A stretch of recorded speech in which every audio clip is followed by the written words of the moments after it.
আসসালামু আলাইকুম রাসেল ভাইয়া এবং আমাদের প্রিয় শ্রোতা বন্ধুরা, আশা করি আল্লাহ তাআলার অশেষ রহমতে ভালো আছেন। আমি লাজিম ইয়াসার জিয়াদ আজ অনেক দিন পর ফিরে আসলাম আপনাদের মাঝে নতুন আরেকটি রহস্যময় অধ্যায় নিয়ে। শুরুতেই ভাইয়ার কাছে ক্ষমা চেয়ে নিচ্ছি আমার লিখায় অনিচ্ছাকৃত ভুলের জন্য।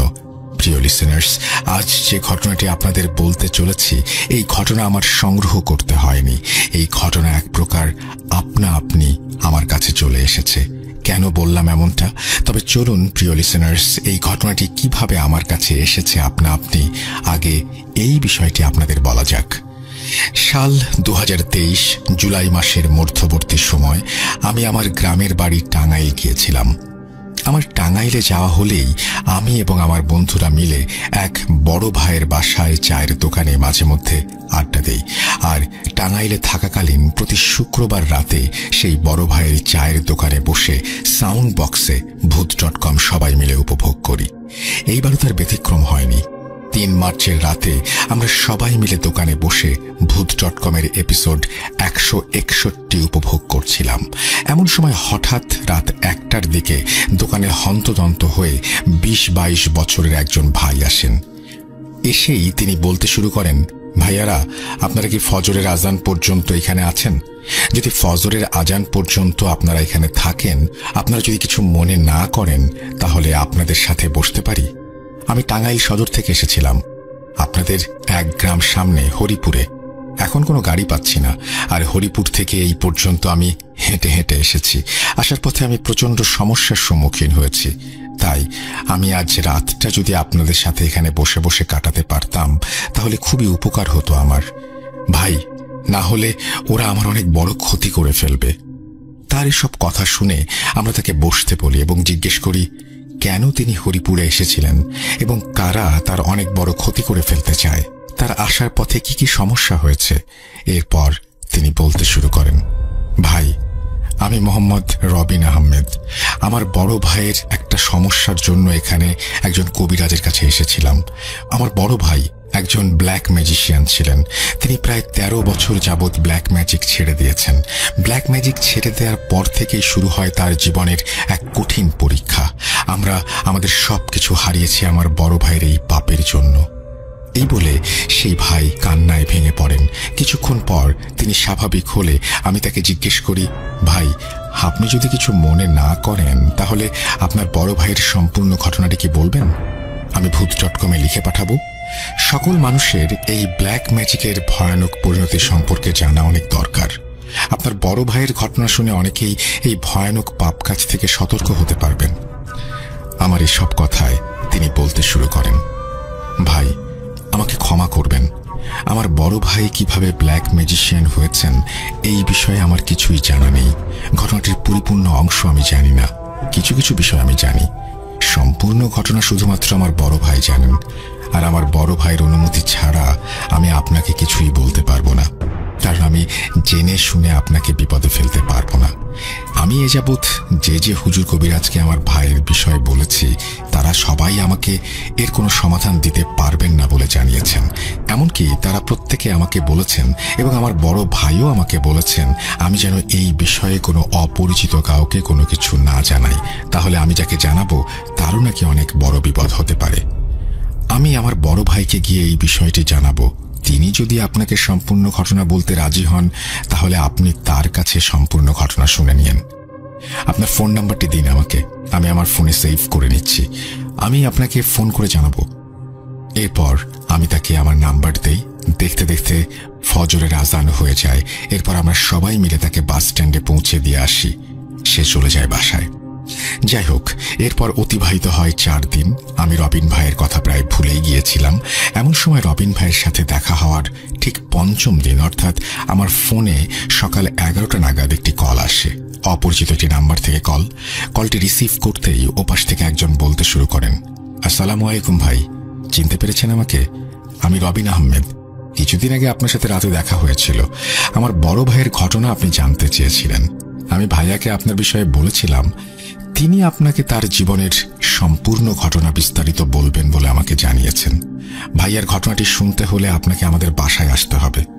আপনি আজ বিকেল 5টার আগে আমাদের বাসায় চলে আসুন। আপনি টাঙ্গাইল সদরে এসে আমাকে কল দিয়েন, আমি আপনাকে রিসিভ করব। তার এসব কথা শুনে আমিও রাজি হয়ে যাই। বিকেল 5টা নাগাদ আমি টাঙ্গাইল সদরে পৌঁছে যাই। এরপর রবিন ভাই এসে আমাকে তাদের বাসায় নিয়ে যান। তার বড় ভাইয়ের রুমে আমাকে নিয়ে যান। প্রথমে রুমে প্রবেশ করতেই প্রচন্ড বাজে একটা দুর্গন্ধ আমার নাকে ভেসে আসে। প্রবেশ করতে আমি দেখি বিছানায় মানব কঙ্কালের মতো একটি জীবন্ত লোক শুয়ে আছে। রবিন ভাইয়ের বড় ভাইকে দেখে আমি একদম বাকরুদ্ধ হয়ে যাই। আমি আমার নিজের চোখকে বিশ্বাস করতে পারছিলাম না। রবিন ভাইয়ের বড় ভাইয়ের মুখে হাতে অসংখ্য ক্ষতের দাগ, কিছু দাগ একেবারে নতুন আর কিছু দাগ একেবারে পুরনো। রবিন ভাইয়ের বড় ভাইকে দেখে আমার মনে প্রচন্ড অস্থিরতার সৃষ্টি হয়। আমাকে রুমে প্রবেশ করতে দেখে সে বিছানায় উঠে বসে এবং বলে, কি ছোট ভাই, ভয় পাচ্ছ? ভয়ের কিছু নেই। আমার এমন দেহ, আমার এমন পরিস্থিতির জন্য আমি নিজেই দায়ী। খোদার সাথে যে ব্যক্তি শিরক করেছে তাকে সবসময় কঠিন শাস্তি পেতে হয়েছে। আমার ছোট ভাই আমাকে তোমার কথা বলেছে। আমি মানুষকে আমার জীবন কাহিনী জানাতে চাই, কালো জাদু চর্চার ভয়ানক পরিণতি সম্পর্কে জানাতে চাই। এর জন্য আজ তোমাকে ডেকে নিয়ে এসেছি। আমার জীবনের ঘটনা শুনে যদি একটি মানুষ এই ভয়ানক পাপ কাজ করা বা করানো থেকে সতর্ক হয়, এতে আমি মানসিক শান্তি পাব। আমার দিন ফুরিয়ে যাচ্ছে, আমার সময় ঘনিয়ে এসেছে। সরকারি চাকরিজীবী হওয়ায় তার বদলি হয়ে যায় চট্টগ্রামে। বাবার বদলি হওয়ায় আমরা সপরিবারে টাঙ্গাইল ছেড়ে চলে আসি চট্টগ্রামে। চট্টগ্রামে এসে আমি নতুন একটি স্কুলের 10ম শ্রেণীতে ভর্তি হই। বেশ ভালোভাবেই আমার 1-2টি করে দিন কেটে যেতে থাকে। ছোটবেলার থেকে আমার একটি অভ্যেস, আমি মানুষের সাথে খুব কম মিশতে পছন্দ করতাম। একাকী থাকাটাই আমি বেশি উপভোগ করতাম। সেজন্য আমার ক্লাসে আমি সবসময় একাই বসতাম।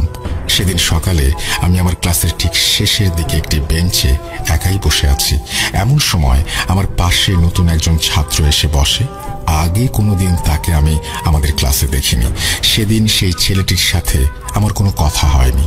যাই হোক, এরপর থেকে সেই ছেলেটি আমার পাশেই সবসময় বসতে শুরু করে এবং এভাবেই চলে যায় বেশ কিছুদিন।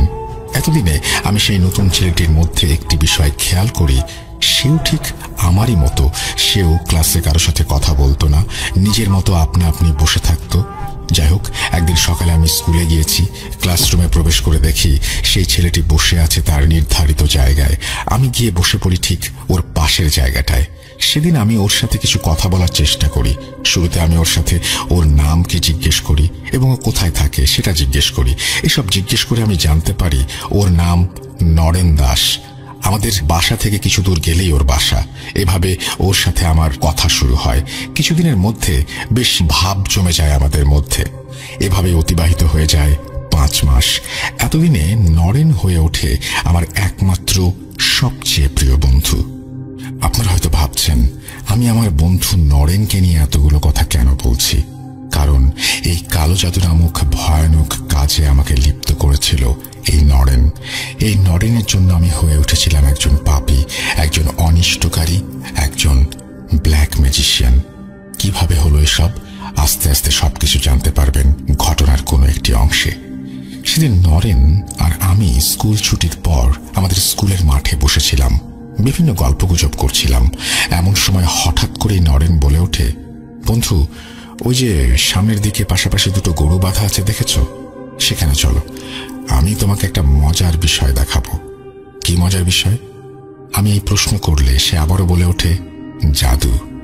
এখন দেখছো না গরু দুটো কি শান্তভাবে ঘাস খাচ্ছে, কিছুক্ষণের মধ্যে দেখবা সেই গরু দুটোর একজন অন্যজনের সাথে মারামারি শুরু করবে। আমি ওর এসব কথার কোনো কিছুই বুঝতে পারছিলাম না, কেমন বোকা বনে যাচ্ছিলাম। বন্ধু, তুমি সব কি বলছো? পাগল হয়ে গেলে নাকি? 2টো গরুই কি শান্তভাবে ঘাস খাচ্ছে, তারা মারামারি করবে কেন? আমার এসব কথায় নরেন বলে ওঠে, আগে চলো, সেই গরু দুটোর কাছে গেলেই দেখতে পারবে। এই বলে নরেন টেনে সেই গরুর কাছে আমাকে নিয়ে যায়। আমাকে গরু দুটোর থেকে কিছু দূরে পাশে দাঁড়িয়ে থাকতে বলে। এরপরে সে চলে যায়। নরেন গরু দুটোর সামনে যেতেই সেই গরু দুটো ভয়ানকভাবে লাফাতে শুরু করে। সাথে সাথে নরেন সেই গরু দুটোর মাথায় হাত বোলাতে শুরু করে। মাথায় হাত বোলাতেই এক নিমেষে সেই গরু দুটো একদম আগের মতো শান্ত হয়ে যায়। এমন সময় আমি খেয়াল করি নরেনের চেহারা দেখে মনে হচ্ছে বিনা শব্দে কিছু একটা পড়ছে সে। আমি ওর সব কাজকর্ম দেখে রীতিমতো অবাক হয়ে ওর দিকে ফ্যাল ফ্যাল করে তাকিয়ে থাকি। হঠাৎ করেই নরেন সব নীরবতা ভেঙে চিৎকার করে বলে ওঠে, বন্ধু তাড়াতাড়ি এখান থেকে দূরে সরে যাও, এখনই শুরু হবে গরু দুটোর যুদ্ধ। এই বলে নরেন আমাকে ধাক্কা দিয়ে দূরে সরিয়ে দেয় এবং নিজেও সেই গরু দুটো থেকে দূরে সরে আসে। আমরা দুজন গরু দুটোর থেকে দূরে সরে আসা মাত্রই সেই গরু দুটো ভয়ানকভাবে লাফাতে শুরু করে এবং একে অপরের সাথে তীব্র মারামারি শুরু করে। আমি সব দৃশ্য দেখে বাকরুদ্ধ হয়ে যাই। নরেন এমন কি করলো যে এই গরু দুটো এমন আচরণ করছে? আমি কোনো হিসাব মেলাতে পারছিলাম না। আমার এই সব ভাবনার মাঝে নরেন বলে ওঠে, কি বন্ধু, বলেছিলাম না জাদু দেখবা? দেখলে? তুমি একটু দূরে দাঁড়িয়ে থাকো, আমি গরু দুটোকে শান্ত করে আসি। এই বলে নরেন গরু দুটোর কাছে যায় এবং গরু দুটোকে উদ্দেশ্য করে চিৎকার করে ধমক দিয়ে ওঠে। নরেনের চিৎকার দেওয়ার সাথে সাথে গরু দুটো এক নিমেষেই একদম শান্ত হয়ে নরেনের দিকে তাকিয়ে থাকে। এরপর নরেন ঠিক আগের মতো আবার গরু দুটোর মাথায় হাত বুলিয়ে দেয় এবং বিনা শব্দে কি কি যেন পড়ে গরু দুটোর দিকে ফু দিয়ে চলে আসে আমার কাছে। নরেন আমার কাছে চলে আসতেই সেই গরু দুটো আবারও একসাথে মাটিতে ঘাস খেতে শুরু করে, একদম শান্ত তারা। এরপর নরেন আমাকে নিয়ে চলে আসে স্কুলের একটি আম গাছের সামনে। আমি তখনও ভেবে পাচ্ছিলাম না এসব কি হলো, কিভাবে হলো। আমি নরেনকে যে কোনো প্রশ্ন করব আমি সেটাও করতে পারছিলাম না। বাকরুদ্ধের মতো শুধু মনে মনে এসব ভেবেই যাচ্ছিলাম। এমন সময় নরেন আমাকে উদ্দেশ্য করে বলল, কি ভাবছ? এটাই তো আমি কি করে করলাম এবং কিভাবে করলাম। এটাই হচ্ছে জাদু, একেই বলে বশীকরণ জাদু। চলো বন্ধু, আজ তোমাকে একজনের সাথে পরিচয় করিয়ে দেব। এই বলে নরেন আমাকে নিয়ে যায় আমাদের স্কুল থেকে 2 কিলোমিটার দূরে একটি বাড়িতে। বাড়িতে গিয়ে ঘরের দরজায় কড়া নাড়তেই ঘরের দরজা খুলে বেরিয়ে আসেন একজন মধ্যবয়স্ক ব্যক্তি। তিনি আমাদের দেখে হাসি মুখে আমাদের তার ঘরে প্রবেশ করান এবং মেঝেতে বসতে দেন। এরপর তিনি বলতে শুরু করেন, তুমি কায়কোবাদ, তাই না? আমি রমেশ দাস, নরেনের ছোট চাচা। নরেনের মুখে তোমার কথা শুনেছি, তো আজ কি মনে করে দুজন বন্ধু আমার বাড়িতে এলে? ওনার এই প্রশ্নে নরেন বলে ওঠে, চাচা আপনার শেখানো জাদুর কিছু অংশ বিশেষ আমি আজ কায়কোবাদকে দেখিয়েছি। এইটুকু দেখেই কায়কোবাদ হাঁ হয়ে গিয়েছে। ও এসবের কোনো কুল কিনারা করতে পারছে না। নরেনের মুখে সব কথা শুনে রমেশ চাচা একগাল হেসে ওঠেন, বলেন, তাহলে এই বিষয়? হ্যাঁ, এটা কোনো বিষয় হলো? ওসব কিছুই না, ও হচ্ছে জাদু। নরেন আমার কাছ থেকে শিখেছে, জাদু দিয়ে অনেক কিছু করা যায়। কে শিখতে চাও? রমেশ চাচার সব কথা শুনে আমার মনে এই জাদুবিদ্যা শেখার আগ্রহ জন্মে যায়। আমি আর 7-5 কোনো কিছু না ভেবে রমেশ চাচাকে বলি, তাহলে চাচা আজ থেকে আমাকেও আপনি জাদু শেখাবেন? আমি নরেনের মতো জাদু শিখতে চাই। আমার এই কথা শুনে রমেশ চাচা বলতে শুরু করেন, হ্যাঁ অবশ্যই তোমাকে আমি জাদু শেখাবো, তবে জাদু শিখতে হলে তোমাকে অনেক কিছু ত্যাগ করতে হবে। একটা সময় গিয়ে তোমাকে অনেক বড় একটা কিছুর পরীক্ষার সম্মুখীন হতে হবে। পারবে তো সবকিছু মেনে নিতে? রমেশ চাচার এসব কথা শুনে আমি কোনো কিছু না ভেবে তাকে বলে দেই, এই জাদু শিখতে হলে আমাকে যা যা করতে হবে আমি সবকিছুই করতে রাজি আছি। এই কথাটি বলার মাধ্যমে আমি আমার জীবনের এক ভয়ানক ভুল করে বসি। যাই হোক, আমার এসব কথা শুনে আবার নরেশ চাচা বলতে শুরু করেন, জাদু শিখতে হলে শুরুতেই আমি তোমাকে 4টি শর্ত দেব। সেই সব শর্তগুলো তোমাকে মেনে চলতে হবে। প্রথম শর্ত, তোমাকে তোমার ধর্ম ত্যাগ করতে হবে। দ্বিতীয় শর্ত, তোমাকে তোমার পরিবার ত্যাগ করে আমার সাথে অন্য একটি জায়গায় চলে যেতে হবে কিছুদিনের জন্য। তৃতীয় শর্ত, বিভিন্ন অমানবিক কাজে তোমাকে লিপ্ত হতে হবে। কাজগুলো থেকে পিছু হটার কোনো সুযোগ নেই। চতুর্থ শর্ত, জাদুর কাজ শিখতে গিয়ে কোনো প্রকার ভালোবাসা, ঘৃণা, মায়া, সহানুভূতি এসব কোনো অনুভূতি নিজের মধ্যে পোষণ করা যাবে না। এখন আমি আমার এই 4টি শর্তের কারণগুলো তোমাকে বলছি, খুবই ভালোভাবে শুনবে। প্রথম শর্তের কারণ, কোনো ধর্মের মধ্যে থেকে তুমি কখনোই জাদুবিদ্যায় পারদর্শী হতে পারবে না। জাদুবিদ্যার অনেক কাজ নির্দিষ্ট কোনো ধর্মের মধ্য থেকে করা সম্ভব না, এজন্য তোমাকে ধর্ম ত্যাগ করতে হবে। দ্বিতীয় শর্তের কারণ হচ্ছে এই এলাকা থেকে জাদুবিদ্যার কাজ সাধন করা খুবই কঠিন। এই এলাকায় থাকলে আমাদের অনেক কাজে বিঘ্ন ঘটবে। যখন তুমি আমার সাথে চলে যাবে এই স্থান ছেড়ে, তখন তোমার মনে তোমার পরিবারের জন্য একটা পিছুটান কাজ করবে। এতে করে তোমার বারবার পরিবারের কাছে ফিরে যেতে মন চাইবে। এর জন্য তোমাকে তোমার পরিবার ত্যাগ করতে হবে, কঠোর হতে হবে এখানে। তৃতীয় শর্তের কারণ, জাদুবিদ্যা শিখতে হলে তোমাকে নিজেকে অনেক প্রকার অমানবিক, অস্বাভাবিক, ভয়ানক কিছু কাজে লিপ্ত হতে হবে। এই পর্যায়ে এসব কাজের মাঝে তোমার মনে হবে তুমি যা করছো তা ঠিক নয়। এসব কিছু মনে হলেও তখন কোনোভাবেই তোমার এসব কাজ করা থেকে বিরত থাকা যাবে না। কাজ থেকে পিছু হটলে তুমি জাদুবিদ্যা শিখতে পারবে না। পিছু হটলেই কঠোর শাস্তি তোমাকে ভোগ করতে হবে। চতুর্থ কারণ, জাদুর কাজ শিখতে গিয়ে তোমাকে ঘৃণিত অনেক কিছু পান বা আহার করতে হবে। এমন অনেক কাজ করতে হবে যা খুবই ভয়ানক। এই জন্যই কোনো প্রকার ভালোবাসা, ঘৃণা, মায়া, সহানুভূতি এসব পোষণ করা যাবে না। কায়কোবাদ, তুমি এখন খুব ভালোভাবে চিন্তা করে দেখো, এরপর আমাকে বলো তুমি এই 4টি শর্ত মানতে পারবে কিনা। জাদুবিদ্যা শিখতে হলে এই 4টি শর্ত তোমাকে মানতেই হবে, না হলে তুমি জাদুবিদ্যা শিখতে পারবে না। জাদুবিদ্যা শিখতে পারলে তুমি অনেক অসাধ্য সাধন করতে পারবে। শুধু আমার এই কথাটুকু মনে রেখো, এখন সিদ্ধান্ত সম্পূর্ণ তোমার। রমেশ চাচার সব কথা শুনে আমি এক মুহূর্তের জন্য বাকরুদ্ধ হয়ে যাই। এই সকল শর্তগুলো কি মেনে চলা সম্ভব? নিজের ধর্ম, নিজের পরিবার ত্যাগ করা সম্ভব? এমন সব প্রশ্নের পাহাড় গড়ে উঠতে থাকে আমার মনে, কিন্তু এই সকল প্রশ্নের উত্তর তখন আমি খুঁজিনি। শয়তান আমার পুরো মনকে গ্রাস করে নিয়েছিল। তখন জাদুবিদ্যা রপ্ত করার এক পৈশাচিক আনন্দ জেগে বসেছিল আমার পুরো অন্তরে। আর কোনো প্রকার ভাবনা চিন্তায় না গিয়ে আমি রমেশ চাচাকে জানিয়ে দেই যে আমি তার সকল শর্ত মেনে নিতে রাজি আছি। এরপর রমেশ চাচা আবার বলতে শুরু করেন, আমি জানতাম তুমি পারবে। কাল থেকে শুরু হবে তোমার জাদুবিদ্যার শিক্ষা। তোমরা দুজনে কাল স্কুলের পর চলে আসবে, আমার বাড়িতেই আসবে। হ্যাঁ, আরেকটি কথা, ভুল করেও নিজের পরিবারের কাউকে এই বিষয়টি জানাবে না। এরপর নরেন এবং আমি চলে আসি রমেশ চাচার কাছ থেকে বিদায় নিয়ে। সেদিনে সেই সিদ্ধান্তটাই ছিল আমার জীবনের সবচেয়ে বড় ভয়াবহ সিদ্ধান্ত। সেই সিদ্ধান্তটির জন্যই আজ আমার এমন অবস্থা। আমি পুরো পরিবারকে হারিয়েছি এই একটি মাত্র ভুল সিদ্ধান্তের কারণে।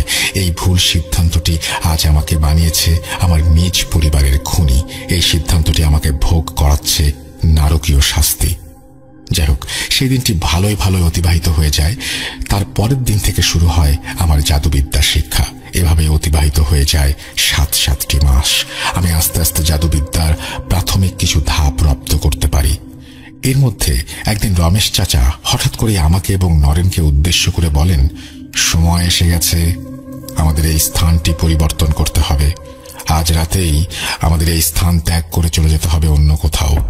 তোমরা দুজন আজ রাতে চলে আসবে আমার বাড়িতে। আর একটি কথা খুবই ভালোভাবে মনে রাখবে, তোমরা কোনোভাবেই যেন নিজের পরিবারের কাছে ধরা না পড়ে যাও। কেউ যেন বিষয়টি না জানে। রমেশ চাচার কথা মতো সেদিন রাতেই আমি আর নরেন নিজেদের পরিবার ত্যাগ করে নিজেদের বাড়ির থেকে পালিয়ে চলে আসি রমেশ চাচার বাড়িতে। এরপর সেই রাতের আঁধারেই আমরা সবাই আমাদের গ্রাম ত্যাগ করে চলে আসি চট্টগ্রামের ফটিকছড়ির কাছে একটি পাহাড়ে। সেখানে পৌঁছে আমরা দেখতে পাই সেখানে আগের থেকে একটি কাঁচা ঘর নির্মাণ করা আছে। এই ঘরটি রমেশ চাচা আগে থেকে নির্মাণ করে রেখেছিলেন। যাই হোক, ফটিকছড়ির পাহাড়েই অতিবাহিত হয় আমার জীবনের 7টি বছর। এই 7 বছরের জাদুবিদ্যা শিক্ষায় আমি হয়ে উঠি একজন পাপিষ্ঠ মানুষরূপী শয়তান। অনেক ধরনের কালো জাদুর বিদ্যায় আমি হয়ে উঠি পারদর্শী। এই 7 বছরে আমি রপ্ত করি সর্পি চালান জাদু, মরণীকরণ জাদু, বশীকরণ জাদু, দৃষ্টিভ্রম জাদু, আত্মা আবদ্ধীকরণ জাদু, প্রেত সাধনা, এছাড়াও আরো অনেক কিছু। সাল 1993। একদিন খুব হঠাৎ করে রমেশ চাচা আমাকে ডেকে বলেন, এখন সময় এসে গিয়েছে তোমার আমার থেকে আলাদা হওয়ার। জাদুবিদ্যায় তুমি এখন পারদর্শী। এখন তুমি চলে যাও আমার থেকে দূরে এবং তোমার বিদ্যার চর্চা করো। মনে রাখবে, জাদুবিদ্যার মাধ্যমে মানুষের উপকার সাধনে কোনো কাজ করবে না, কারণ মানুষের উপকারে যদি তুমি কাজ করো তাহলে তুমি তোমার প্রাপ্য মূল্যায়ন পাবে না এবং অর্থ উপার্জন করতে পারবে না। তুমি সর্বদাই এই জাদুবিদ্যার মাধ্যমে মানুষের ক্ষতি সাধনের কাজ করবে, তাহলেই তুমি তোমার প্রাপ্য মূল্যায়ন এবং অর্থ দুটোই উপার্জন করতে পারবে। আর আমার এবং নরেনের চিন্তা করবে না, নরেন আমার সাথেই থাকবে। ওর আমার থেকে আলাদা হওয়ার সময় এখনো আসেনি। আমার তোমাকে যদি কোনোদিন দরকার হয় ডেকে নেব। রমেশ চাচার কথা শুনে আমি প্রচন্ড কষ্ট পাই। এতগুলো বছর আমি তার সাথে কাটিয়েছি। আমি সে সময় তাকে অনেকবার বলেছি আমি দূরে কোথাও যেতে চাই না, কিন্তু সে সময় তিনি আমার একটি কথাও শোনেননি। যাই হোক, এর পরদিন রমেশ চাচা আমাকে নিয়ে রেখে আসেন ফটিকছড়ির নাজিরহাট শহরে এবং তিনি আমার থাকা খাওয়ার ব্যবস্থা করে দেন এক বন্ধুর বাড়িতে। এরপর ধীরে ধীরে সেই এলাকায় আমার নাম বিস্তার লাভ করতে থাকে। বিভিন্ন মানুষ তাদের বিভিন্ন ঘৃণিত কাজ নিয়ে আমার কাছে আসতে শুরু করে। আমি তাদের সকল কাজ করে দিতে শুরু করি অর্থের বিনিময়ে। আমি আমার এই ভয়ানক বিদ্যার মাধ্যমে মানুষের ক্ষতি সাধনের কাজ করতে থাকি একটার পর একটা। ধীরে ধীরে আমার পুরো জীবন ধাবিত হতে থাকে ধ্বংসের দিকে। আমি হয়ে উঠি একজন মানুষরূপী শয়তান। কিন্তু সেই সময় আমার মধ্যে এসব কোনো চিন্তাই আসেনি। সে সময় শয়তান আমার পুরো শরীরকে গ্রাস করে রেখেছিল। এভাবেই অতিবাহিত হয়ে যায় একটি বছর। এই এক বছরের মধ্যে আমি আমার এই ভয়ানক বিদ্যার মাধ্যমে শুধুমাত্র দুটি উপকারের কাজ করি, আর সবগুলো কাজ করি মানুষের ক্ষতি সাধনে। আমার করা এই দুটি উপকারের জন্য আজ আমি পাপ থেকে বের হতে পারছি। এই দুটি উপকার আজ আমাকে পাপ মুক্ত করেছে। এই বলেই কায়কোবাদ ভাই হঠাৎ করেই চমকে ওঠেন। হঠাৎ করেই তার চোখে মুখে ফুটে ওঠে এক ভয়ানক ভয়ের ছাপ। তিনি ভয়ার্ত স্বরে হন্তদন্ত হয়ে বলে ওঠেন, তোমরা তাড়াতাড়ি এই রুম থেকে বেরিয়ে যাও। ছোট ভাই, তুমি কালকে আবার এসো ঘটনার বাকি অংশ শুনতে। কাল তোমাকে বলবো। রবিন, তুমি ছোট ভাইকে নিয়ে এখন এই রুম থেকে বেরিয়ে যাও। এরপর রবিন ভাই আর আমি রুম থেকে বেরিয়ে আসি। আমরা রুম থেকে বেরিয়ে আসতেই কায়কোবাদ ভাই তার রুমের দরজা ভেতর থেকে লাগিয়ে দেন। রুমের দরজা ভেতর থেকে লাগানোর সাথে সাথে রুমের ভেতর থেকে ভেসে আসতে থাকে কায়কোবাদ ভাইয়ের একের পর এক ভয়ানক চিৎকার, আর্তনাদ। সেদিন আমি পেয়েছিলাম আমার জীবনের সর্বোচ্চ ভয়। কায়কোবাদ ভাইয়ের চিৎকারের শব্দ আমার রুহ কাঁপিয়ে দিয়েছিল। এমন সময় হঠাৎ করে রবিন ভাই আমার হাত ধরে টেনে বাসার মেইন রোডে আমাকে নিয়ে আসে এবং আমাকে উদ্দেশ্য করে বলে, ভাই, আপনাকে কল করলে আপনি দয়া করে আগামীকাল আবার আসবেন, আর এখনই এখান থেকে চলে যান। আমি অত্যন্ত দুঃখিত এই সকল কিছুর জন্য। এই বলে তিনি আমাকে বিদায় দিয়ে হন্তদন্ত হয়ে বাসার মেইন ডোর লাগিয়ে দেন।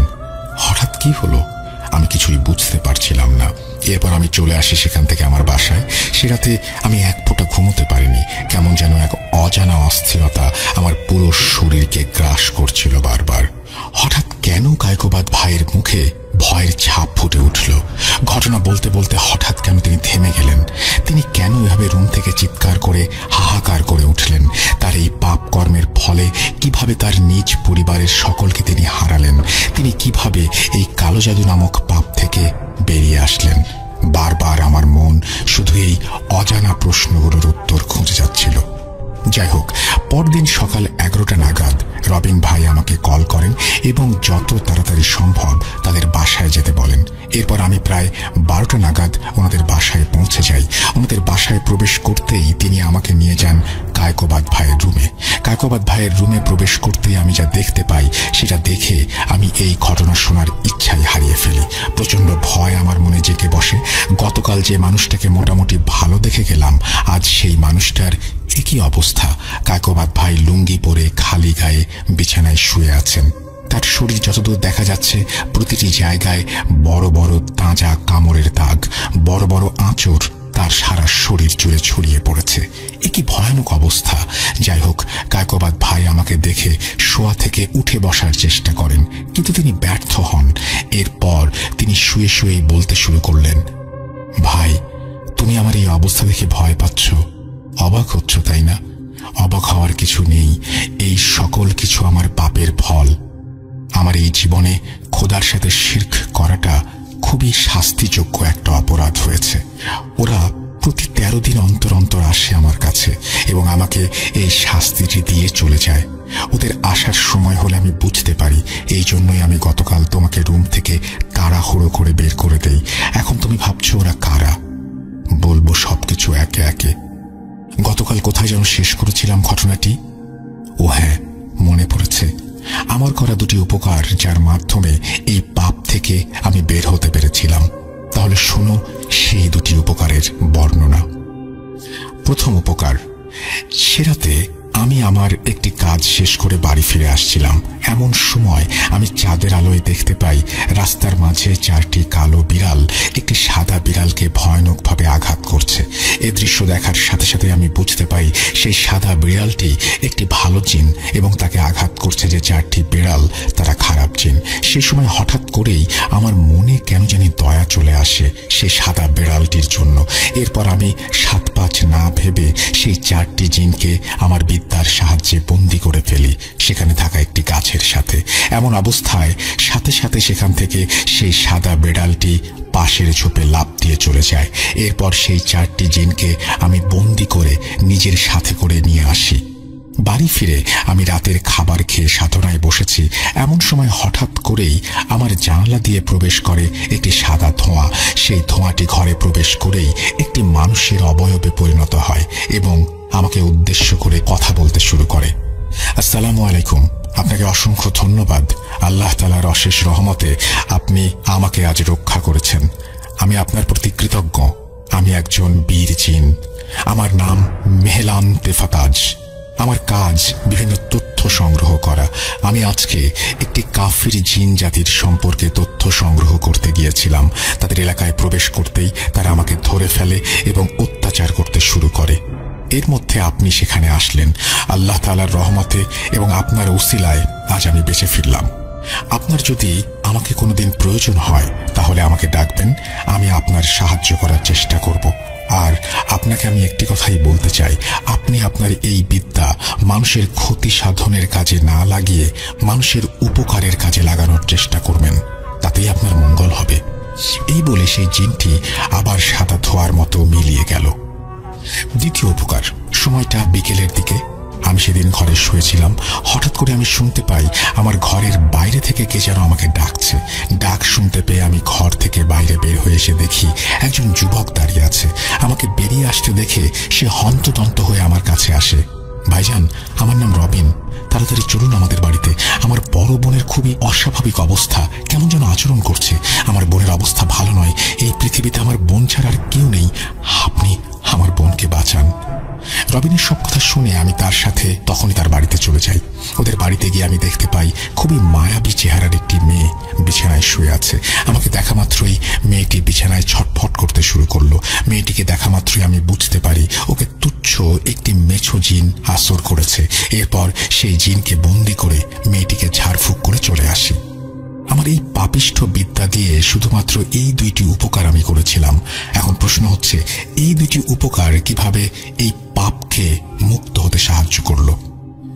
তুমি এতক্ষণ নিশ্চয়ই একটি বিষয় লক্ষ্য করেছ। বিষয়টি হচ্ছে, আমি আমার করা দ্বিতীয় উপকারে রবিন নামক একজনের কথা উল্লেখ করেছি। সেই রবিন আর কেউ না, এই যে এখন তোমার সামনে বসে আছে, এটি হচ্ছে সেই রবিন। রবিন হচ্ছে আমার শ্যালক। ওর বোনকে প্রথম দেখা মাত্রই বহু বছর পর হঠাৎ সেদিন আমার মনে ভালোবাসা নামক এক অনুভূতির সৃষ্টি হয়। সেদিনের পর থেকে রবিন আমার খুব কাছাকাছি থাকতে শুরু করে। এভাবেই একটা সময় রবিনের পাশাপাশি ওর বোন রিনার সাথেও আমার সখ্যতা গড়ে ওঠে। একদিন আমি আমার মনের সকল অনুভূতির কথা রিনাকে জানিয়ে দিই এবং বিয়ের প্রস্তাব দিই। রিনা আমার সকল প্রস্তাব এক নিমেষেই মেনে নেয়। রিনার পরিবার বলতে শুধু ওর এই ছোট ভাই রবিন ছাড়া আর কেউ নেই। সেই জন্য আর কোনো ঝামেলায় না গিয়ে ঠিক তার পরের দিন আমরা বিয়ে করে ফেলি। এভাবে খুব ভালোভাবেই কেটে যেতে শুরু করে আমাদের ছোট সংসার। এভাবেই পেরিয়ে যায় 3টি মাস। এখানে একটি কথা বলে রাখি, রিনা অত্যন্ত ধার্মিক একজন মেয়ে। ইসলাম ধর্মের বিষয়ে ওর নিখুঁত জ্ঞান। রিনা এবং রবিন ওরা দুজনে মনে করত আমি একজন কবিরাজ। আমি কবিরাজ বিদ্যা দিয়ে টাকার বিনিময়ে মানুষের উপকার করি। কিন্তু আমি যে একজন পাপী কালো জাদুকর, কোনো কাজই মানুষের উপকার বা মঙ্গল সাধনের জন্য করি না। আমি যে একজন মানুষরূপী শয়তান, এই বিষয়টি তাদের কখনো চিন্তাতে আসেনি। তবে রিনার আমার প্রতি এই ভুল ধারণাটি বদলে যায় একদিন। সেদিন রাতে আমি আমার কাজ শেষ করে বাসায় ফিরে সবে বিছানায় বসেছি, এমন সময় রিনা মলিন চেহারা নিয়ে আমার কাছে এসে বসে। হঠাৎ করেই ও আমাকে জড়িয়ে ধরে ফুঁপিয়ে কাঁদতে শুরু করে। কি হয়েছে জিজ্ঞেস করতেই ও কান্না জড়িত কণ্ঠে বলতে থাকে, আমি আজ তোমার কক্ষে গিয়ে যা যা দেখেছি সেসব দেখে আমার রুহ কেঁপে উঠেছে। তুমি এই কাজগুলো কেন করো? কি লাভ এসব কাজ করে? আচ্ছা, একবার চিন্তা করে দেখেছো মৃত্যুর পর খোদার কাছে কি জবাব দেবে? তুমি কেন কারো জাদুর সাহায্য নিয়ে মানুষের ক্ষতি করো? আল্লাহ তাআলার দোহাই লাগে, ছেড়ে দাও এসব কাজ, ফিরে আসো আল্লাহ তাআলার পথে। সামনে আমাদের সুন্দর ভবিষ্যৎ। আমি তোমাকে ভালোবাসি, আমি তোমাকে হারাতে চাই না। এই কাজগুলো তুমি যদি ছেড়ে দিতে না পারো তাহলে তুমি আমাকে ছেড়ে দাও। এই বলে রিনা অঝরে কাঁদতে শুরু করে। রিনার মুখে সব কথা শুনে আমার মাথায় আকাশ ভেঙে পড়ার উপক্রম হয়। রিনাকে আমি খুবই কড়াভাবে নিষেধ করেছিলাম আমার সাধনার ঘরে প্রবেশ করতে। রিনা কোনোদিন আমার সাধনার কক্ষে প্রবেশ করেনি। আজ হঠাৎ ওর এমন কি হলো যে ও আমার কক্ষে প্রবেশ করলো? আমি বাকরুদ্ধ হয়ে এসব চিন্তা করতে থাকি। এমন সময় রিনা কান্না থামিয়ে আবার বলতে শুরু করে, আমার উপর খুব রাগ হচ্ছে তাই না? তোমার কড়া নিষেধ থাকার পরেও আমি তোমার কক্ষে কেন প্রবেশ করলাম? মেহলান সিফাতাজ, এই নামটি তোমার মনে আছে? যার জীবন রক্ষা করেছিলে তুমি, উনি আমাকে তোমার সব কাজের কথা বলেছেন। অনেকদিন যাবৎ তিনি আমার স্বপ্নে এসে আমাকে বারবার এই সকল বিষয়ে বলছিলেন। বিষয়টি নিছক স্বপ্ন ভেবে বারবার আমি ভুলে গিয়েছি, কিন্তু আজকে তিনি নিজে সশরীরে আমার সামনে হাজির হয়ে এই সকল বিষয় আমাকে জানিয়েছেন এবং তোমার কক্ষে গিয়ে এসব কিছুর প্রমাণ নিজ চোখে দেখে আসতে বলেছেন। তুমি আমার বা ওনার ওপর রাগ করো না। যেটা করে আসছো এর পরিণতি খুবই খারাপ। আমার জন্য, আমাদের সুন্দর ভবিষ্যতের জন্য, আমাদের ভালোবাসার জন্য এই পাপ থেকে তুমি নিজেকে মুক্ত করো। কি পারবে না? এরপর রিনা আমাকে এই পাপ সম্পর্কে অনেকগুলো হাদিস বলতে শুরু করে। আমি বাকরুদ্ধ হয়ে ওর প্রতিটি কথা মনোযোগ দিয়ে শুনতে থাকি। সে রাতে হয়তো আল্লাহ তাআলার রহমত আমার উপর বর্ষিত হয়েছিল। রিনার বলা হাদিস শুনে আমার রুহ কেঁপে উঠেছিল। খোদার ভয়, পরকালের ভয় আমার পুরো অন্তরকে গ্রাস করছিল। সে রাতে আমি মনস্থির করি এই সকল পাপ কাজ থেকে আমি নিজেকে চিরতরে সরিয়ে নেব। রিনাকে সে রাতে আমি প্রতিশ্রুতি দেই এই পাপ কাজ আমি ছেড়ে দেব। হ্যাঁ, ঠিক তার পরদিন এসব পাপ কাজ আমি ঠিকই ছেড়ে দিই চিরতরে। তবে এসব পাপ কাজ ছেড়ে দেবার আগে একটি কাজ আমি করি। সেই একটি কাজ আমার পুরো পরিবারকে কেড়ে নেয়। সেই একটি কাজের জন্যই আজ আমাকে এমন শাস্তি ভোগ করতে হচ্ছে। আফসোস হয় আমার এখনো, সেদিন যদি আমি রিনার কথা শুনতাম তাহলে হয়তো আমার পুরো পরিবার আমার কাছে থাকতো। পরদিন সকালে আমি ঘুম থেকে উঠে সবে সকালের খাবার খেয়েছি। এমন সময় খুব হঠাৎ করেই আমার বাড়িতে এসে হাজির হন আমার গুরু রমেশ চাচা। ওর নাম মনে পড়লে এখন আমার ঘৃণা হয়। যাই হোক, আমার বাড়িতে এসেই তিনি আমাকে উদ্দেশ্য করে বলতে শুরু করেন, বাবা কায়কোবাদ, ভুলে গেলি তোর গুরুকে? শুনলাম বিয়ে করেছিস, আমাকে একবার খবরও তো দিলি না। তোর তো এখন আমাকে আর দরকার পড়ে না রে বাবা, কিন্তু আজ আমার খুবই দরকার তোকে। বাবা, আমার একটি কাজ আজ তোকে করে দিতে হবে। তার এসব কথার প্রতি উত্তরে আমি বলে উঠি, চাচা, খুব হঠাৎ করে এই বিয়ের কাজটা সেরে ফেলেছি, তাই আপনাকে খবর দেওয়া হয়নি। কি কাজ করতে হবে? তবে চাচা, আমি গতকাল রাতে একটি সিদ্ধান্ত নিয়েছি, আর সেটি হচ্ছে এই কালো জাদু চিরতরে বাদ দিয়ে দেব। আমার কথা শুনে তিনি দেখলাম খুব একটা অবাক হলেন না। যাই হোক, এরপর তিনি আমার কথার উত্তরে বললেন, আমার জীবনের সবচেয়ে গুরুত্বপূর্ণ কাজ করতে গিয়ে আমি আটকে গিয়েছি। বাবা, আমি তো তোর গুরু, গুরুর কথা রাখবি না? আমার এই শেষ কাজটি করে তুই কালো জাদুর কাজটি চিরতরে বাদ দে। আমি তোকে বাধা দেব না। আমি তোকে একটি কবরস্থানের ঠিকানা দিচ্ছি। আজ রাতে তুই সেই কবরস্থানে গিয়ে আমি তোকে একটি কবর দেখিয়ে দেব। সেই কবরের লাশের মাথা এবং 2 হাতের কনিষ্ঠা আঙুল কেটে নিয়ে এসে দিবি। আমি তোকে অনুরোধ করছি, আমার এই শেষ কাজ তুই করে দে। আমি নরেনকে পাঠিয়েছি অন্য একটি কাজে, না হলে তোর এই কাজটি করতে হতো না।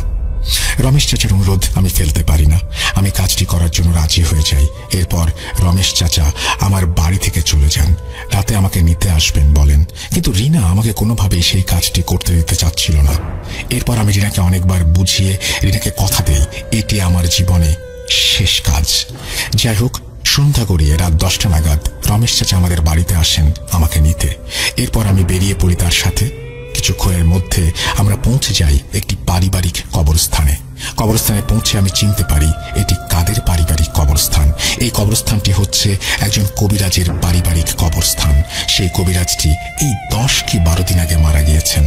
যাই হোক, একসময় রমেশ চাচা আমাকে সেই কবিরাজের কবর দেখিয়ে বলেন সেখান থেকে সেই জিনিসগুলো নিয়ে আসতে হবে। আমি সময় নষ্ট না করে কবর খুঁড়ে কবিরাজের লাশের থেকে তার মাথা এবং 2 হাতের কনিষ্ঠ আঙ্গুল কেটে নিয়ে আসি। কবরটি আবারও ঠিকঠাক করে রমেশ চাচার কাছে এসে তাকে জিনিসগুলো বুঝিয়ে দেই। এরপর রমেশ চাচার থেকে আমি বিদায় নিয়ে চলে আসি বাসায়। ওই রাতের পর আমি এই পাপ কাজ চিরকালের জন্য ছেড়ে দেই। পরের দিন শুক্রবার আমি কালেমা পড়ে দিনের পথ ইসলামে ফিরে আসি। এর কিছুদিন পর আমি আমার পরিবারের সাথে যোগাযোগ করতে সক্ষম হই। এরপর এই এলাকা ছেড়ে রিনা এবং রবিনকে নিয়ে চলে যাই আমার পরিবারের কাছে টাঙ্গাইলে। ধীরে ধীরে আমার জীবন খুবই আনন্দে কাটতে থাকে। আমি বড় একটি মুদিখানার দোকান দেই। খুব ভালো আয় রোজগার শুরু হয়ে যায়। এক কথায় পরিবার নিয়ে খুব আনন্দের সময় কাটছিল আমার। এভাবেই দেখতে দেখতে কেটে যায় প্রায় 2টি বছর। আমি ধীরে ধীরে ভুলে যাই আমার সেই পাপী বিদ্যা। আমি ভুলে যাই আমার সেই পাপের জীবন। আমি উপভোগ করতে থাকি শুধু আমার এই আনন্দের জীবন। একদিন সকালে আমার এই আনন্দ সব এক নিমেষে মিশে যায়। সেই সকালে আমার ঘুম ভাঙে রবিনের চিৎকারে। ঘুম ভেঙে যেতেই আমি দেখি রবিন আমার পাশে দাঁড়িয়ে চিৎকার করে কেঁদে চলেছে। কি হয়েছে জিজ্ঞেস করতেই রবিন কান্না জড়িত কণ্ঠে বলে ওঠে, ভাই কি হলো আমাদের বাসায়? কেউ বেঁচে নেই ভাই, কেউ বেঁচে নেই। ওই যে ওইখানে আপু। এই বলে রবিন ফুঁপিয়ে ফুঁপিয়ে কাঁদতে শুরু করে। ওর সব কথা শুনে ওর হাতের ইশারা মোতাবেক আমি ছুটে যাই ডাইনিং রুমের দিকে। রুমে প্রবেশ করতে আমি দেখি রিনার নিথর দেহ মেঝেতে পড়ে আছে। ওর মুখ দিয়ে রক্ত গড়িয়ে পড়ছে। এই দৃশ্য দেখা মাত্রই আমি ছুটে যাই আমার বাবা মার ঘরে। বাবা মার ঘরে প্রবেশ করা মাত্রই আমি দেখি মা বাবার নিথর দেহ পড়ে আছে বিছানায়। তাদের দুজনের মুখ দিয়েও রক্ত গড়িয়ে পুরো বিছানা মাখামাখি। এক নিমেষেই আমার পুরো পৃথিবীর আনন্দ শেষ হয়ে যায়। আমার জীবনে নেমে আসে অন্ধকার। আমার পরিবারের সকলকে হারিয়ে আমি হয়ে যাই এতিম। আমি কিছুই বুঝে উঠতে পারছিলাম না কেন এমন হলো। হঠাৎ কিছুক্ষণ পর বাসায় পুলিশ এসে আমার মা বাবা এবং আমার রিনাকে নিয়ে যায়। পোস্টমর্টম করে জানতে পারে তাদের শরীরের প্রতিটি গুরুত্বপূর্ণ অর্গান পচে সেখানে পোকা হয়ে গেছে। এসব শুনে আমি বুঝতে পারি আমার করা কোনো এক পাপ কাজের শাস্তি হিসেবে আমার পুরো পরিবার আমি হারিয়ে ফেলেছি। এমন অস্বাভাবিক অবস্থা দেখে পুলিশ কোনো তদন্ত না করে লাশ আমাকে হস্তান্তর করে।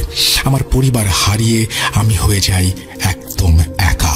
আমার কাছের মানুষ বলতে শুধু রবিন। হঠাৎ এমন কেন হলো এর কারণ আমি খুঁজে বের করতে চাই না, কারণ এসব কারণ খুঁজতে গেলে আমাকে আবার জড়াতে হবে সেই পাপে। এভাবে অতিবাহিত হয়ে যায় প্রায় 2 বছর। 2 বছর পর রাতে আমি আমার ঘরে ঘুমিয়ে আছি। এমন সময় হঠাৎ আমার গলায় প্রচন্ড চাপ অনুভব করি। সাথে সাথে আমার চোখ খুলে যায়। চোখ খুলতে আমি দেখতে পাই অনেকগুলো কালো ছায়া আমার সামনে দাঁড়িয়ে আছে।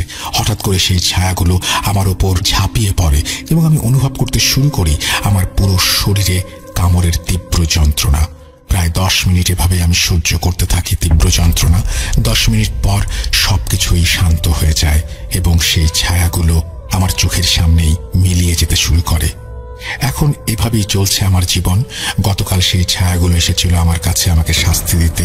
তারা প্রতি 23 দিন পর পর আমাকে এভাবে শাস্তি দিতে আসে। আমি কেন পুরো পরিবার হারালাম, কারা আমাকে এভাবে অমানবিক নির্যাতন করে, এই বিষয়টি এভাবে অজানা থেকে যাবে না। যখন সেই কালো ছায়াগুলো প্রথম এভাবে নির্যাতন করলো তার ঠিক 3 বছর পর সে রাতেও আমি বিছানায় ঘুমিয়ে আছি। এমন সময় হঠাৎ আমার ঘুম ভেঙে যায় এবং একটি সালামের শব্দেই আমার ঘুম ভাঙে।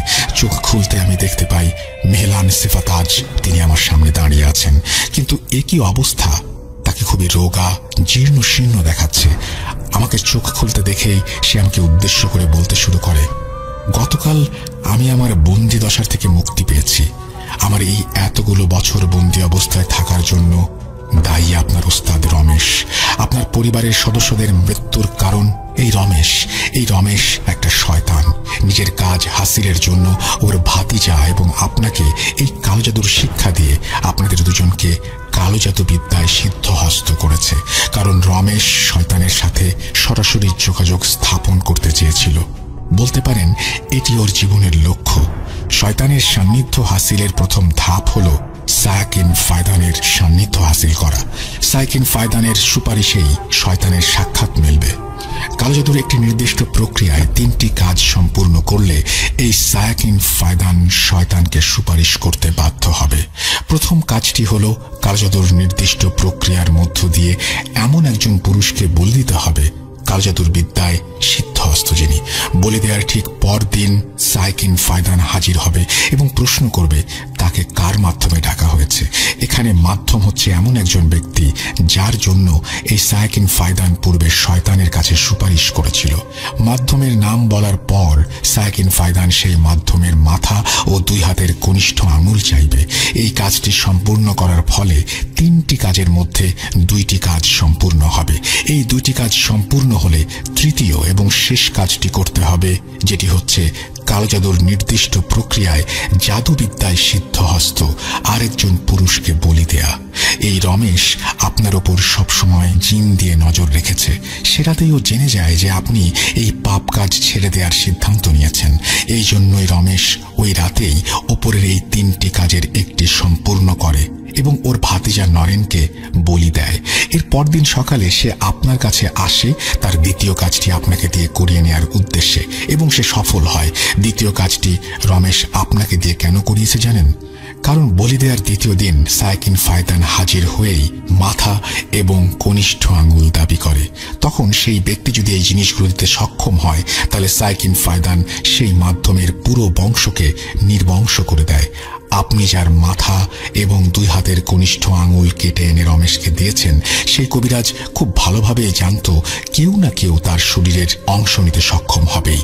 এই জন্য সেই কবিরাজ যে তার শরীরের অংশ নেবে তার সাথে প্রতিশোধ নেয়ার জন্য তার মৃত্যুর আগে 117 জন জিনকে নিযুক্ত করে গিয়েছিল এই আদেশ দিয়ে যে যদি কেউ তার লাশ থেকে তার মাথা এবং 2 হাতের কনিষ্ঠ আঙুল কেটে নেয় তাহলে তারা যেন সেই ব্যক্তির পরিবারকে ধ্বংস করে দেয় এবং যে ব্যক্তি তার শরীরের অংশগুলো কেটেছে তাকে মৃত্যুর আগ পর্যন্ত জাহান্নামের শাস্তি ভোগ করায়।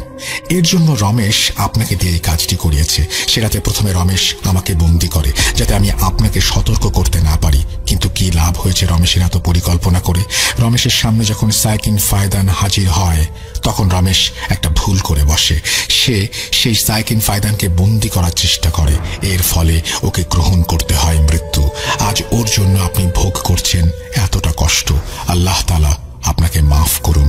এই বলে সেফাতাজ আমার কাছ থেকে বিদায় নিয়ে চলে যান। এই হলো আমার এই পাপ কাজের কঠিন পরিণতি। এই কালো জাদু এটি কারো উপকারে আসেনি। এই পাপ আমার কেড়ে নিয়েছে সবকিছু। আপনারা কেউ যদি এই পাপের সাথে জড়িয়ে থাকেন তাহলে ফিরে আসুন। হাত জোর করে আমি বলছি, আমার জীবনের কাহিনী শুনে শিক্ষা নেয়ার চেষ্টা করুন।